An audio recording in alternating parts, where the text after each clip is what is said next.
अमरावतीमध्ये वंचितचे जिल्हाध्यक्ष शैलेश गवई यांनी पक्षादेश डावलून बळवंत वाडखेंना पाठिंबा दिला। गवई यांची ही कृती म्हणजे दोन्ही आंबेडकर बंधूंना धक्का मानला जातोय। नेमकं काय घडलंय पाहूयात।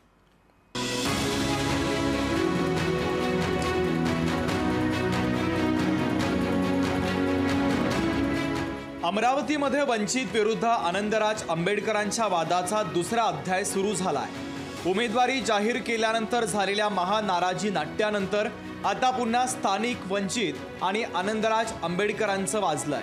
बळवंत भाऊंचा प्रचार करणे हा माझा मोटो नव्हता। हा माझा मोटो आहे की येणारी सीट जी समाजाती आहे ती काढणे, कारण यानंतर आरक्षण राहणार नाही।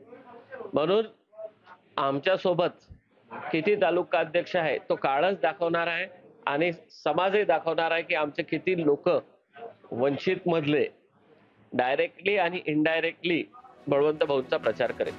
समाजाच्या आणि कार्यकर्त्यांच्या दबावाला बळी पडून निर्णय घेतल्याचं गवई सांगतायत। मात्र रिपब्लिकन सेना वंचितच्या कार्यकर्त्यांना सन्मानजनक वागणूक देत नाही हे खरं असेल तर आनंदराज आंबेडकरांची पुढची वाट बिकट आहे। पण समाज आपल्या सोबत असल्याचा आनंदराज आंबेडकरांचा दावा हा ठाम आहे। तेव्हापासूनच त्यांनी काँग्रेसशी संधान बांधून त्यांनी आपले पहिल्यापासूनच एकंदरीत ते काँग्रेस सोबत होते आणि त्यामुळे ते गेल्यामुळे काही फरक पडत नाही, कारण आंबेडकर समाज आंबेडकरांबरोबर आहे आणि त्यामुळं असे कोणी गेल्यामुळं या इथं काडी मात्र कुठल्याही कार्यकर्ते किंवा आंबेडकरी समाजाला कसलाही परिणाम झालेला नाही। दोन आंबेडकरांच्या वादावर आमदार बच्चू कडू यांनी प्रतिक्रिया दिली। त्यांची प्रतिक्रिया ही बोलकी आहे। जनतेमध्ये संभ्रम निर्माण करणारी जी अवस्था इथं निर्माण केली आहे ती जाणून बुजून केलेली आहे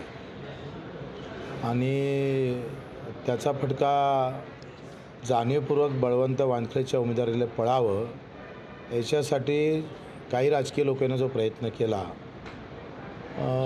तो आता जनता किती मनावर घेते त्याच्यावर आहे। वंचितच्या भूमिकेनं काँग्रेसच्या बळवंत वानखेडेंना राणांच्या विरोधात लढायला नक्कीच बळ मिळेल। पण वंचितच्या या बंडाळीचा मतपेटीवर किती परिणाम होईल हे 26 एप्रिललाच स्पष्ट होणार आहे।